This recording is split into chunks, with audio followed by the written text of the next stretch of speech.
They overcame him by the blood of the Lamb and by the word of their testimony. Hi, my name is Renee Massey, and I had an experience that happened to me. I met a young man when I first started a job in Columbia, Tennessee. And I went through a program, it was orientation before I started my job. And I met the young man there, and it was like me and 8 other people in the orientation, and we had to introduce ourselves. And as we introduced ourselves, the one young man that I met, he was in the military, and his father was a pastor, his mother was a school teacher and pastor's wife, and he was proud of that. And after that, we had 4 different halls that we split up. I was on West Hall, he was on South Hall, and it was other people were on the other hall. So I never seen those people again until this one day. I was in one of the patients' room taking care of one of my patients, and the young man, I turned around, and the young man was standing behind me, and it scared me because I did not remember him from the orientation because I hadn't seen him anymore. And I had been working at this place for almost a year, and I hadn't seen him in all this time, so I had forgot who he was. So I turned around, he was standing behind me, and he asked me could I go on lunch break with him. And I told him no, because I still had my patients, my hall to do, and I was not done, and by the time I got done, his break would be over, because we did not accept breaks, we didn't have breaks together. So he offered to help me so I could go on break with him. And I said, okay, if you're going to help me, sure, let's go on break. So he finished up, we finished up, and I clocked out, and we went on lunch break. And he wanted to talk to me because he asked me, was I a Christian? I said, yes. No one at my job knew I was a Christian because we didn't sit down and discuss that, and I really didn't talk to too many people at my job other than my patients. So that wasn't part of my introduction, to people that knew me.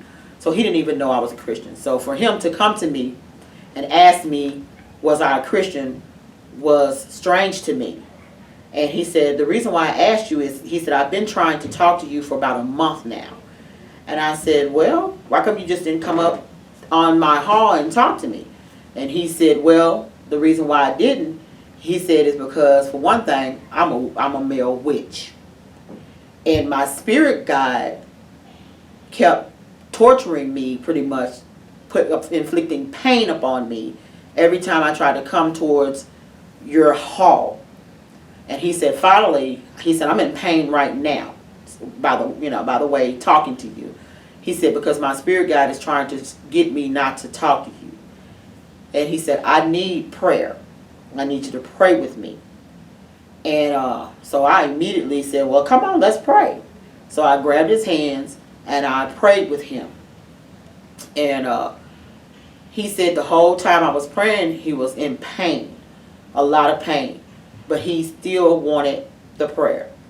And so he continued to talk to me and tell me what it was that he was wanting from me. And he told me that he was homosexual. And I said, what? Because at the time we had our orientation, most of the people that was in the room were female. I think he was the only male that was in the room. So all the ladies were like, ooh, he's cute, like that, including me. And but of course I didn't want him. I'm married happily. And but anyway, the girls would talk about how nice looking he was and stuff. And I said, you what? He said, I'm homosexual. He said the young man that came in with me when I came to pick up my check, and all the young ladies were whispering at him and whistling at him and stuff. He was homosexual too, because that was my boyfriend. Okay. And I said, the young man that came in to pick up the gentleman had another guy with him when he came to pick up his check. And the guy that we were all whistling at first in the orientation, he was a white gentleman, and the other guy was a black gentleman. But both of them were nice looking guys. And all the girls, women, nurses and stuff were whistling at both of them when they came in, because they were both nice looking, and they were trying to flirt. The single women were trying to flirt with him and trying to get a boyfriend. He told me he was letting me know. He said, well, that was my boyfriend that came in with me, that all of y'all girls were whistling. I said, not me, I wasn't studying y'all. And he was like, yeah. He said, I figured you were married because you weren't acting like the other girls. And I was like, yeah. And he said, but that was my boyfriend. And I said, okay. And he was like, okay, so now you're not going to talk to me anymore, right? And I said, no. Why should I not talk to you or something? He said, because I'm gay and you're Christian, and most Christian people don't talk to people that live the homosexual lifestyle. I said, well, I'll pray for you, that you find out the truth, about being like that. I said, but I have people that are friends of mine that are homosexual. But they do know. I said, but I tell them, you can't go to heaven like that, And he said that he believed that that's how God made him. And I said, nope, that's not how God made you. And I showed him in the scriptures, about, how God made him and how he could not. I told him that was a lie and it was a trap of Satan to try to confuse your mind. So he said, man, I am in so much pain. He stopped me. He said, I am so much pain right now. He said, I feel like my spirit guide is trying to pull the skin off of me. He said, I'm hurting. And I said, well, let's pray again. So we stopped and we prayed again. And I asked God to put a hedge around us, to move back those spirit guides from him so he could listen and so he could hear what he wanted to hear from me. So he said, once I prayed that prayer, he said he felt like it was like a force field that had went up, and all of those, he said he could feel the heat from his spirit guides trying to get in to this force field, trying to get to him, but they couldn't. And so he began to continue to tell me about his life, about his family, about his situation, and how he felt that he was homosexual. And I explained to him, showed him again, and he was like, still insisting that he felt that he was. But he said that he didn't have to tell me this, but he did. He said it was a young lady that he met in Alaska. And he said she was really pretty. He was a really good friend to him, but he was interested in her. But he was scared that it wouldn't work, because if it happened and it wasn't, then he would lose this young lady as a friend. And he didn't want to lose her as a friend. And I told him, I said, you need to really continue to pray. And I said, and at this time, our 30 minutes was up, so we had to go back in to work. But over the time, he kept coming back to the room, and he would help me do my rounds, and we would go to lunch. And over the amount of time, we kept having Bible studies, and over and on. And then we kept talking about the young lady that he was interested in. And one day, he just wasn't there anymore. He didn't come. And I was like, wonder where my friend is. He didn't come to help me with my rounds, and we didn't go on lunch together. So finally, I went on his hall when I got a break, and went down on his hall, and I asked the charge nurse at the desk where he was. And they said, oh, he quit. He hasn't been here in about a week now. And I said, yeah, because I know he normally comes up when we go to lunch together. And she said, well, no, he quit. He's not here. I think he's leaving to go out of town. And I said, oh, okay. So about 6 months passed.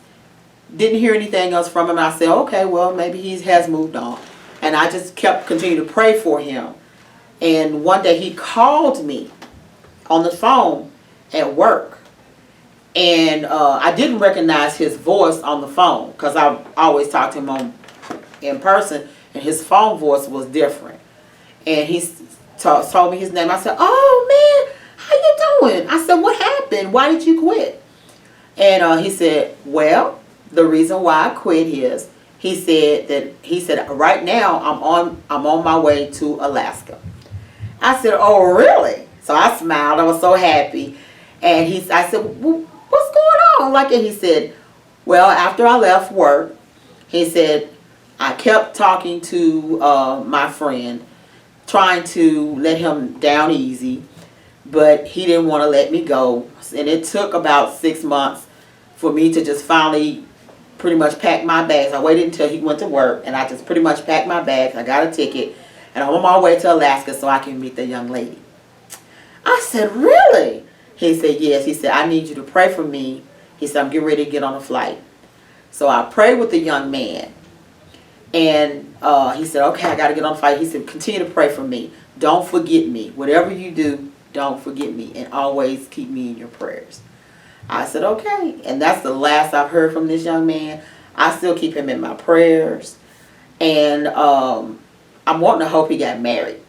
And I'm wanting to hope he's not a homosexual anymore. My advice to you, if you are struggling with depression or spiritualism or anything like homosexuality or any type of problems that you are trying to that you're facing, pray. My answer to you is pray without ceasing.